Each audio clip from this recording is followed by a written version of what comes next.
Hello guys, welcome. This is Deepika from mytutorialrack.com and I'm here with another interview question. So the question is, why is the main method static in Java? Why do we make this main method static?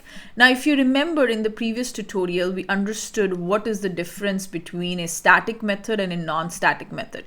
A quick recap is a static method does not need an object to be created in order to call that method, whereas a non-static method, you always have to create an object first and then you can invoke that method using that object reference.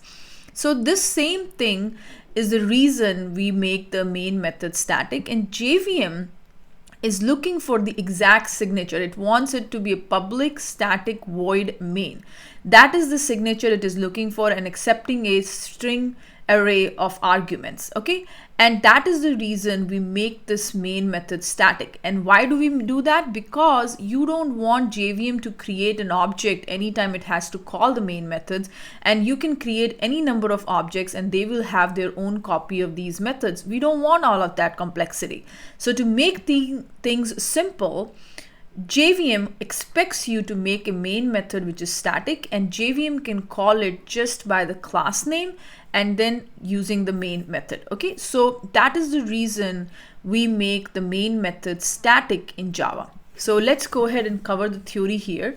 The main method is always static because the static members are those methods that belong to the classes, not to an individual object. As you mentioned earlier, you can directly call a static method without creating the object of the class first. Now, next thing is, if we don't make the method static, then you have to first create the object, and you can create any number of objects, and JVM is going to get confused to which to execute.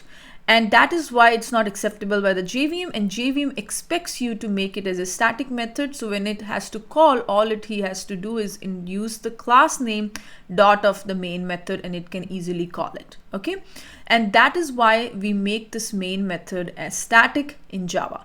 I hope you enjoyed this tutorial, and I'm going to see you in the next video with another interview question. So stay tuned. Thank you very much and God bless you.